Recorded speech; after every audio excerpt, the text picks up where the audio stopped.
आफूले मानव अधिकारको उल्लङ्घन नगरेको नेकपा एमालेका अध्यक्ष केपी शर्मा ओलीको भनाई। यस्तै हो भने फेरि सभापति हुन्छु भन्दै काङ्ग्रेस केन्द्रीय समिति बैठकमा काङ्ग्रेस सभापति शेरबहादुर देउवाको घुर्की। सीसीटीभी फुटेजबारे जानकारी लिन विशेष समितिद्वारा अर्थ मन्त्रालयको निरीक्षण। पेरुजी रकम 5 खर्ब रुपैयाँ नजिकै अघिल्लो आर्थिक वर्षमा थपियो 1 खर्ब 15 अर्ब। नागरिकता विधेयक पारितका लागि सहयोग गर्न सांसदहरूलाई गृहमन्त्री बालकृष्ण खाँडको आग्रह। उपसभामुखको चुनाव भोलि 31 गते हुने। बाबुरामले बहुमत देखाए अध्यक्ष छाडिदिने उपेन्द्र यादवको चुनौती। सरकारको 1 वर्षीय उपलब्धि सार्वजनिक एसपीपी सम्झौता रोक्नेदेखि 68 वर्षमै वृद्ध भत्तासम्मका विवरण। विश्व बैंकसँग 10 अर्ब रुपैयाँको ऋण सम्झौता खानेपानी र सरसफाइको क्षेत्रमा खर्च गरिने। काठमाडौँको भिरकोटी मण्डपमा लागेको आगो झन्डै 2.5 घण्टामा निभाइयो। पालिका चुनावको नतिजालाई ध्यान दिँदै गठबन्धन कायम गर्नुपर्नेमा काङ्ग्रेस केन्द्रीय समिति बैठकमा जोड। काङ्ग्रेस बैठकमा महामन्त्री द्वयको चर्को आलोचना। बागमती प्रदेश सभा बैठकबाट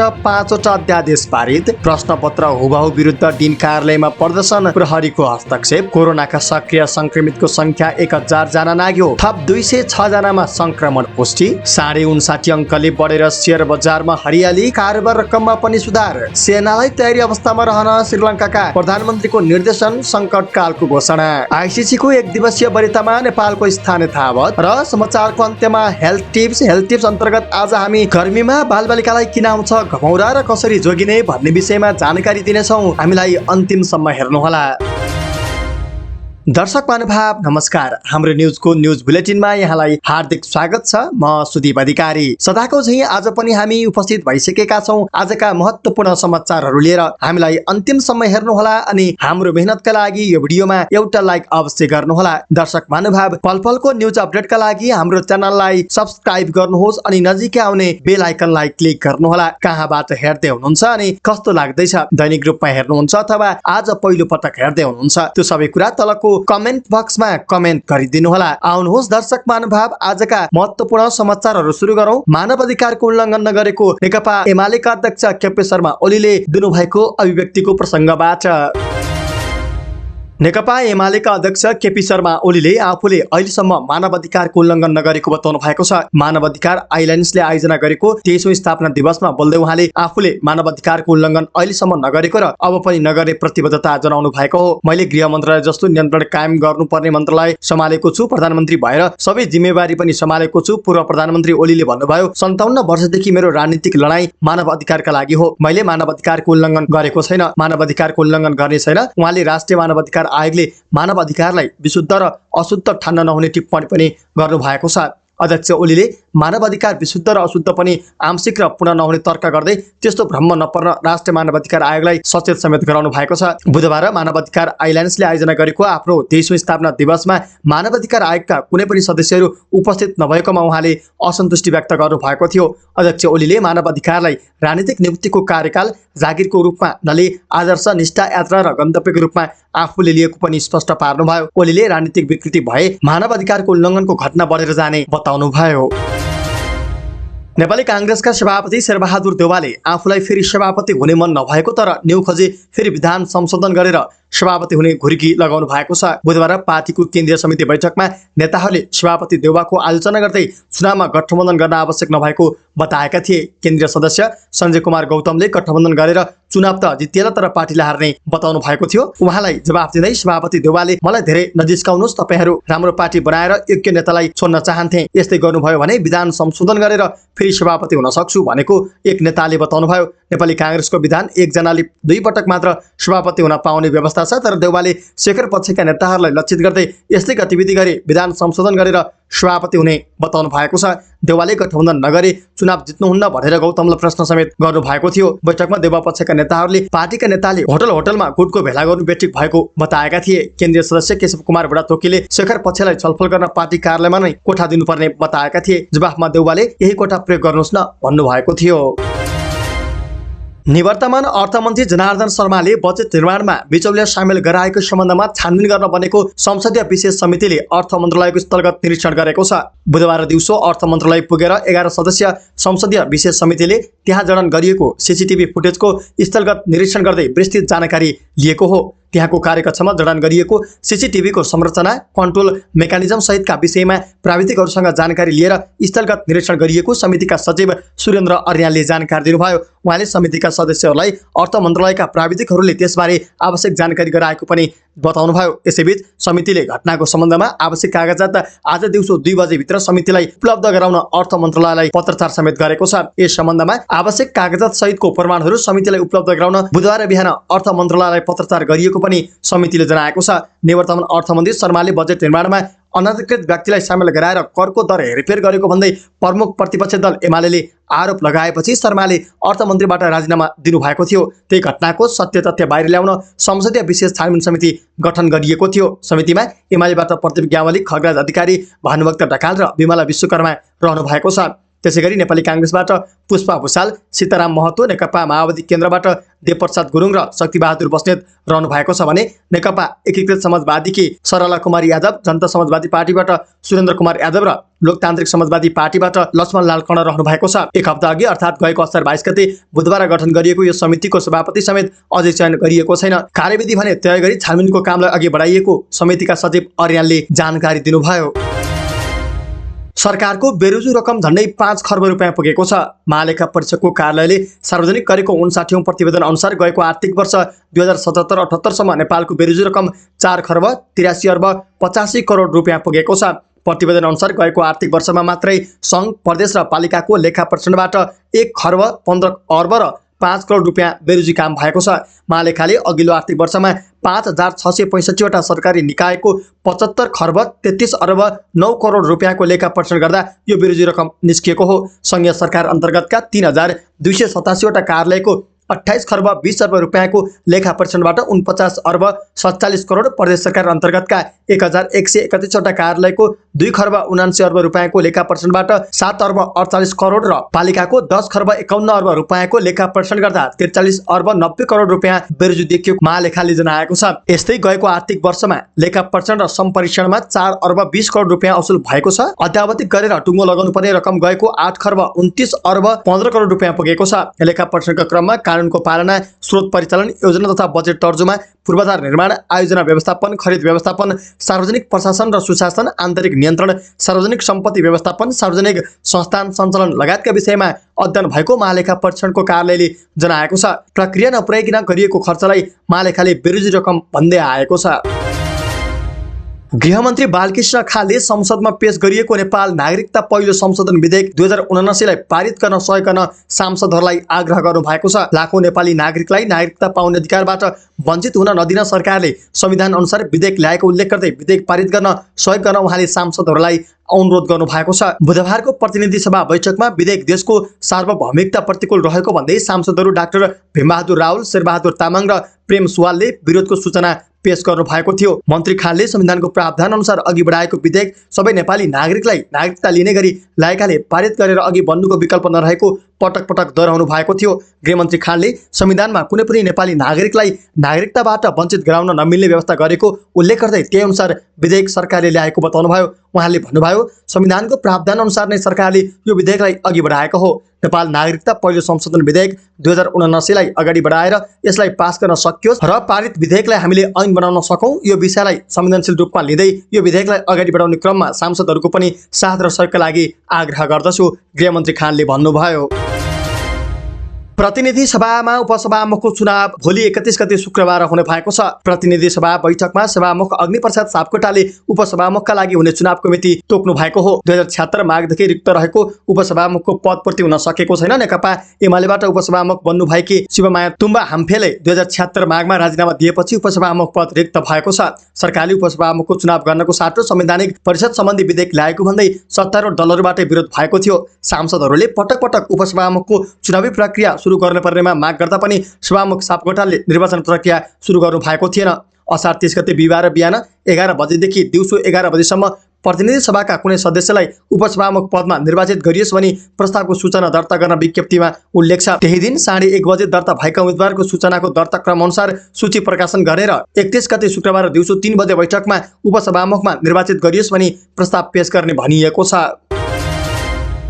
जनता समाजवादी पार्टी जसपाका अध्यक्ष उपेन्द्र यादवले संघीय परिषद अध्यक्ष डाक्टर बाबुराम भट्टराईलाई पार्टीमा बहुमत देखाउन चुनौती दिनुभएको छ। वीरगञ्जमा आयोजित केन्द्रीय समितिको बैठकको उद्घाटन सत्रमा बुधबार उहाँले बहुमत देखाई अध्यक्ष पद नै छाडिदिने उल्लेख गर्नुभएको छ। मेरो विरुद्धमा हस्ताक्षर गराउनुभयो, त्यो हस्ताक्षर यहाँ ल्याएर बैठकमा पेश गर्नुपर्थ्यो। बहुमत देखाउन सकेको भए म अध्यक्ष छोडिहाल्थे। उहाँले भन्नुभयो डाक्टर जडीबुटीको वैद्य खानातिर हस्ताक्षर बोकेर भाग्नु भएको छ। यादवले भट्टराईमा हस्ताक्षर गर्ने बानी नै परेको टिप्पणी गर्नुभयो। माओवादीमा हुँदाखेरि पनि प्रचण्डजीलाई हटाएर आफू अध्यक्ष हुन हस्ताक्षर गराउनु भएको थियो। हस्ताक्षर बुझाउन बैठक बस्यो। 18 जना हस्ताक्षरकर्ताले उनकै विरोध गरे। त्यसपछि बाबुरामजी उठेर हिँड्नुभयो। माओवादी पनि छाडेर हिँड्नुभयो। यहाँ पनि यस्तै भयो, अध्यक्ष यादवले भन्नुभयो। उहाँले मन्त्री हेरफेरमा आफूले एकल निर्णय नगरेको पनि जिकिर गर्नुभयो। कार्यकारिणी समितिपछि संसदीय दलको बैठक बस्यो। सरकारमा हेरफेर गर्ने कार्यकारिणीको निर्णयलाई संसदीय दलले अनुमोदन गरेर सरकारमा हेरफेर भयो। उहाँले भन्नुभयो डाक्टर साहेबले एक्लै निर्णय गर्यो भनेर हल्ला गरेको गरेछन्। यो अत्यन्त झुटो र भ्रामक पार्ने कार्य हो। संघीय परिषद अध्यक्ष डाक्टर भट्टराईको मानसिकता गडबड भएको पनि उहाँले आरोप लगाउनुभयो। किन जानुभयो डाक्टर भन्ने लाग्यो, डाक्टर साहेबको मानसिकता अलिकति गडबड भएको जस्तो लाग्यो, यादवले भन्नुभयो। यादवले डाक्टर भट्टराईलाई संसद दल कब्जा गर्न हिँडेको तर अन्तिममा आफू र महेन्द्र राय यादव गरी 2 जना मात्रै सांसद रहेको टिप्पणी गर्नुभयो। हिजोको बैठकमा जम्मा 2 जना सांसद रहेछन्, 1 जना आफू र 1 जना महेन्द्र राय। बहुमत कार्यकारिणी सदस्य यतै छन्, 6 जना कार्यकारिणी लिएर बसेका छन्। जसपाको 2/3 बहुमत केन्द्रीय समितिका सदस्यहरू यहाँ उपस्थित हुनुहुन्छ। अब डाक्टर साहेबले के गर्ने? डाक्टर भट्टराईले उपराष्ट्रपति निवासमा नेकपा माओवादी केन्द्रका अध्यक्ष पुष्पकमल दाहाल प्रचण्डसँग भेट गरेर पूर्व माओवादी एक हुनुपर्ने भनेको बेलुका माधव नेपालसँग समाजवादी केन्द्र खोल्ने प्रस्ताव गरेको यादवले जानकारी दिनुभयो। यस्तै भोलिपल्ट बिहान केपी ओलीसँग गएर गठबन्धन फुटाएर नयाँ गठबन्धन सरकार बनाउने प्रस्ताव लगेको र त्यसपछि एउटा शक्ति केन्द्रमा गएर लोसपा र आफ्नो एकता गराइदिनुपर्छ भनेर गुहार मागेको यादवले आरोप लगाउनुभयो। प्रधानमन्त्री शेरबहादुर देउवा नेतृत्वको सरकारले 1 वर्षमा गरेका कामको विवरण सार्वजनिक गरेको छ। प्रधानमन्त्री देउवाको सचिवालयले सरकारको गएको वर्षको असार 29 गतेदेखि यो वर्षको असार 29 गतेसम्म अर्थात् 1 वर्षमा गरेका कामको विवरण सार्वजनिक गरेको छ। विवरणमा यसअघिको केपी शर्मा ओली नेतृत्वको सरकारले निम्ताएको अस्थिरता र कुशासनको अन्त्य गरेर देशलाई लोकतान्त्रिक विधि र पद्धतिमा अघि बढाउन सफल भएको दाबी गरिएको छ। यस्तै पालिका चुनाव सम्पन्न सबै नागरिकलाई कोरोना विरुद्धको खोप उपलब्ध गराइएको, गरिबीको रेखामुनि रहेका परिवारलाई अत्यावश्यक वस्तु सुपथ मूल्यमा उपलब्ध गराउन गरिब घर परिवार परिचय पत्रको सुरुवात गरिएको, संकटग्रस्त उद्योग धन्दा र विपन्न तथा बेरोजगारलाई विशेष प्याकेजको व्यवस्था गरिएको, क्यान्सर, मृगौला र स्पाइनल इन्जुरीका बिरामीलाई मासिक 5,000 रुपियाँ भत्ता दिन सुरुवात भएको लगायतका उपलब्धि विवरणमा समेटिएको छ। यस्तै अति विपन्न परिवारलाई 10,000 रुपियाँ राहतको घोषणा, युवालाई पढ्दै कमाउँदै कार्यक्रम, महिला पहिला कार्यक्रम, नेपाली वस्तुको उपयोगलाई प्रोत्साहन गर्न मेक इन नेपाल कार्यक्रम घोषणा, भूमि आयोगको गठन गरेर भूमिहीन तथा सुकुम्बासी पहिचान र पूर्जा वितरणको थालनी, ज्येष्ठ नागरिकलाई 68 वर्षमै भत्ता, किसानसँग सरकार र किसान पेन्सन कार्यक्रम घोषणा, विपक्षीले 9 महिनादेखि चल्न नदिएको संसदको अवरोध अन्त्य, कर्मचारीको तलब वृद्धि, अमेरिकी स्टेट पार्टनरसिप प्रोग्राम SPP अघि नबढाउने निर्णय, भारतमा बिजुली बिक्री लगायतको उपलब्धि भएको प्रगति विवरणमा उल्लेख गरिएको छ। विश्व बैंक र नेपाल सरकारबीच 10 अर्ब रुपियाँ सहुलियतपूर्ण ऋण सम्झौतामा हस्ताक्षर भएको छ। खानेपानी र सरसफाई सेवाको वितरणमा सुधार गर्न तथा एकीकृत जलस्रोत व्यवस्थापनको प्रबन्धनमा मद्दत गर्न विश्व बैंक र सरकारबीच बुधबार 8 करोड अमेरिकी डलर अर्थात् झन्डै 10 अर्ब रुपियाँ बराबरको सहुलियतपूर्ण ऋण सम्झौतामा हस्ताक्षर भएको हो। सम्झौतामा अर्थ मन्त्रालयका सचिव मधुकुमार मरासिनी र मालदिप्स, नेपाल र श्रीलङ्काका लागि विश्व बैंकका देशीय निर्देशक फासिर हदाद दरबोसले हस्ताक्षर गर्नु भएको छ।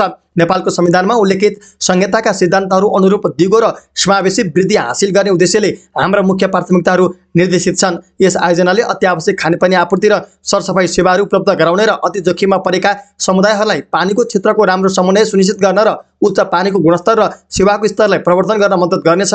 अर्थ मन्त्रालयका सचिव मधुकुमार मरासिनीले भन्नुभयो, खानेपानी क्षेत्र सुशासन तथा पूर्वाधार सहयोग आयोजना कर्णाली र सुदूरपश्चिम प्रदेशका रणनीतिक नगर र गाउँपालिकामा कार्यान्वयन गरिनेछ। यी दुवै प्रदेशमा खानेपानी आपूर्ति र सरसफाई सेवाहरूको पहुँच न्यून हुनु, गरिबी उच्च हुनुका साथै यी प्रदेशहरू जलवायु परिवर्तनको समेत जोखिममा रहेका छन्। यस आयोजनाले नगरपालिकाहरूको क्षमता अभिवृद्धि गरी पालिकामा खानेपानी र सरसफाई सेवाको आपूर्तिलाई सुदृढ गर्न मद्दत गर्नुका साथै नेपालको आर्थिक प्रगति र हरित उत्थानशील समावेशी विकास हासिल गर्नमा खानेपानी र सरसफाई पूर्वाधारमा रहेको महत्त्वपूर्ण कमीलाई समेत सम्बोधन गर्नेछ। मालदिप्स, नेपाल र श्रीलङ्काका लागि विश्व बैंकका राष्ट्रिय निर्देशक फारिस हदाद दरबोसले भन्नुभयो।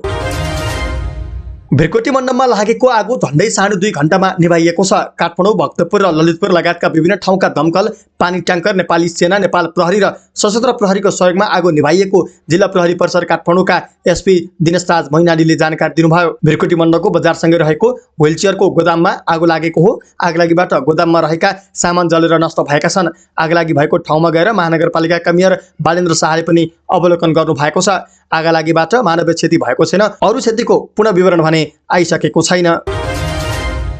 नेपाली कांग्रेसको केन्द्रीय समितिको बैठकमा आउँदो दिनमा पालिका चुनावको नतिजालाई ध्यानमा राखेर गठबन्धन कायम गर्नुपर्ने माग उठेको छ। बुधबार पार्टी कार्यालय सानेपामा बसेको पार्टीको केन्द्रीय समितिको बैठकमा केन्द्रीय सदस्यहरूले यस्तो धारणा राखेका हुन्। पार्टीका प्रवक्ता डाक्टर प्रकाश शरण महतले बिहिबार बाँकी केन्द्रीय सदस्य र पदाधिकारीले बोलेपछि पार्टीले निष्कर्ष निकाल्ने बताउनुभयो। उहाँले जनधारलाई मध्यनजर राखेर गठबन्धनलाई अघि लैजानुपर्ने कुरामा बुधबार केन्द्रीय सदस्यले जोड दिएको उल्लेख गर्नुभयो। प्रवक्ता महतले पार्टीको भातृ संरचना र संगठनहरूलाई पूर्णता दिने र आउँदो प्रदेश र संघको चुनावका लागि नयाँ अभियान सुरु गर्नुपर्ने कुरा पनि उठेको बताउनुभयो। उहाँले पार्टीभित्रका असन्तुष्टिहरू पार्टीभित्र नै कुराहरू अभिव्यक्त गर्नुपर्ने कुरा पनि छलफल भएको बताउनुभयो। त्यस्तै सरकारका 1 वर्षीय कामहरूको बारेमा पनि छलफल भएको बताउनुभयो। प्रवक्ता महतले महँगी, मूल्यवृद्धि, मलखादको अभावका बारेमा सरकार गम्भीर बनेर आउँदो चुनाव लक्षित हुनुपर्ने माग बैठकमा उठेको उल्लेख गर्नुभयो।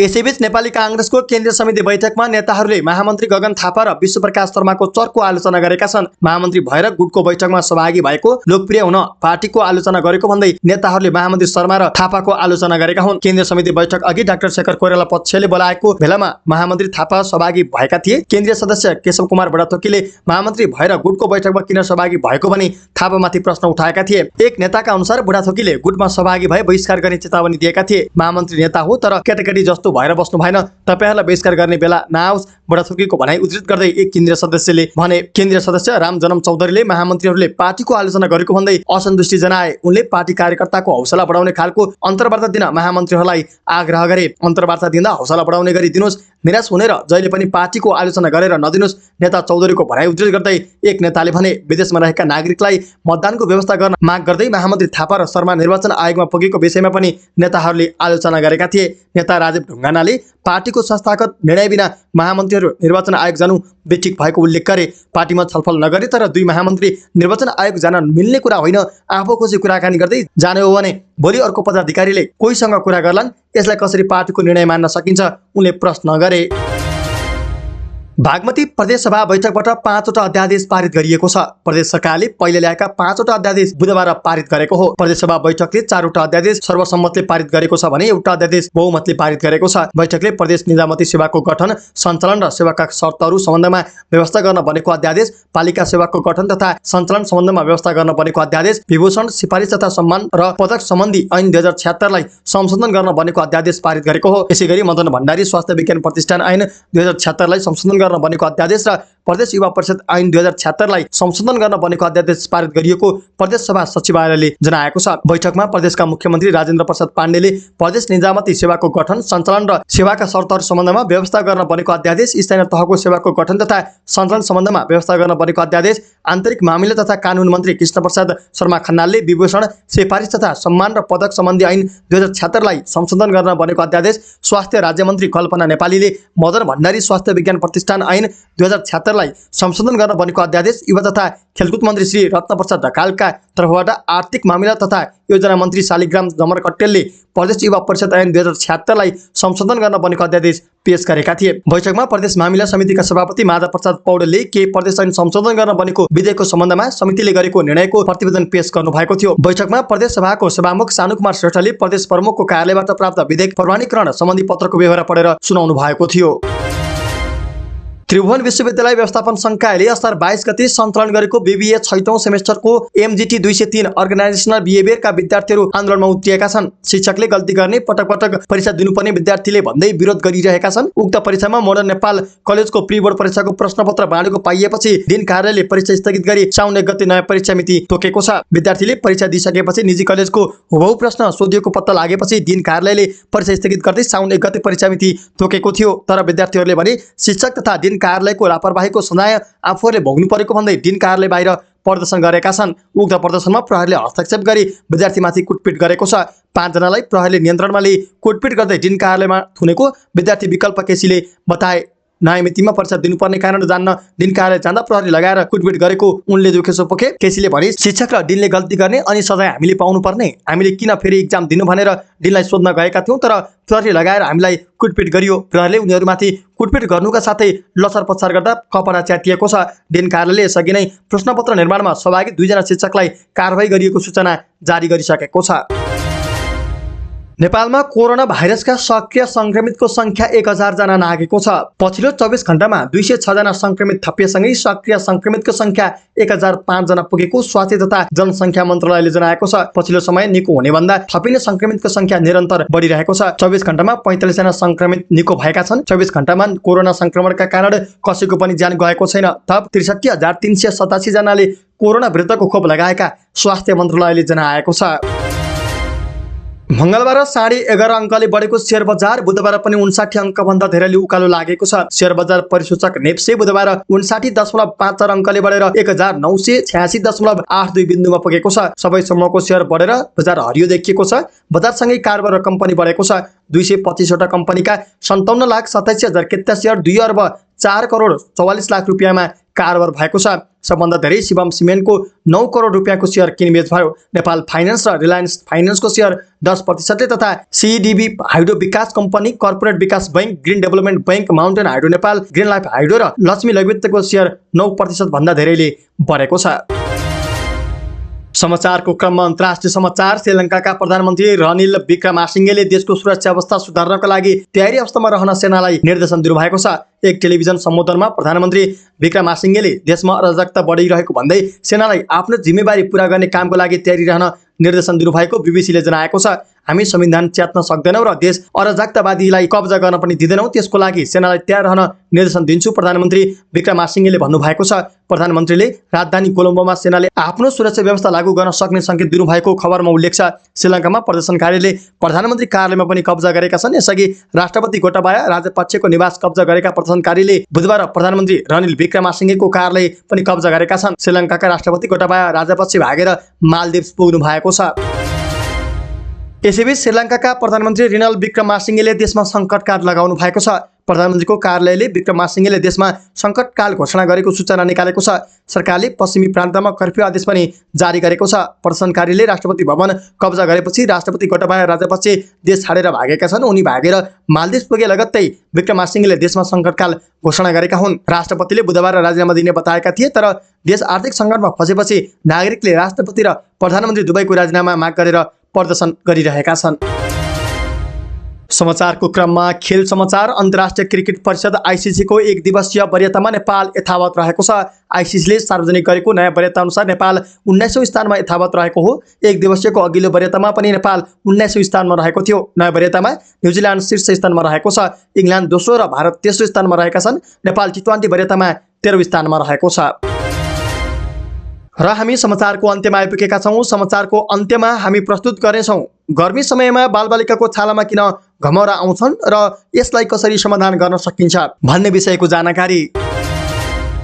बढ्दै गरेको तापक्रमले तराई लगायत काठमाडौँ उपत्यकामा समेत बालबालिकामा विभिन्न स्वास्थ्य सम्बन्धी समस्या आउने गरेका छन्। कान्ति बाल अस्पतालकै कुरा गर्ने हो भने पनि यहाँ हरेक दिन कयौं बिरामीहरू घमौरा, घाउ खटिरा र किराको टोकाइबाट आउने एलर्जीको समस्या लिएर आइरहेका हुन्छन्। गर्मी मौसममा अन्य समयभन्दा तुलनात्मक रूपमा ब्याक्टेरियाको संक्रमणबाट हुने छालाका समस्या बढी देखिन्छन्। गर्मीकै कारणले बालबालिकामा देखिने प्रमुख समस्या भनेको घमौरा हो। गर्मीमा पसिना बढी आउँछ र पसिना निस्कने ग्रन्थीका नलीहरू विभिन्न कारणले बन्द भइरहँदा छालामा चिलाउने वा नचिलाउने मसिना बिबिराहरू देखा पर्छन्, जसलाई घमौरा भनिन्छ।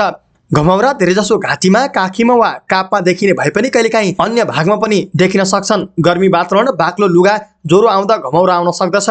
भर्खर जन्मिएका बच्चामा भने पसिनाको ग्रन्थी राम्रोसँग विकास भइ नसकेकाले घमौराको समस्या बढी देखिने गर्छ।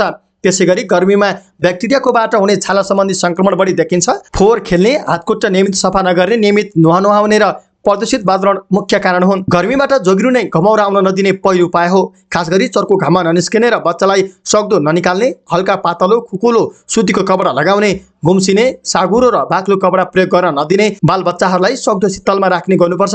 गर्मीमा पनि आगोमा सेक्ने वा घाममा राख्ने कतिले गरेका हुन्छन्, यस्तो बिल्कुल गर्नु हुँदैन। घमौरा आइसकेको छ भने सफा रुमाल धाराको पानीमा भिजाएर नियमित पोछिदिने गर्नुपर्छ। पोछेपछि त्यो भागलाई हावामा सुक्न दिने गर्नुपर्छ। यसैगरी घाउ र खटिरा सर्ने भएकाले अन्य केटाकेटीलाई नजिक आउन नदिने गर्नुपर्छ। घमौरा घाउ खटिरा आउँदा कोट्याउन नदिने, सरसफाइमा ध्यान दिने गर्नुपर्छ। यसरी ठिक भएन भने नजिकको स्वास्थ्य संस्थामा गएर सल्लाह लिनु जरुरी हुन्छ।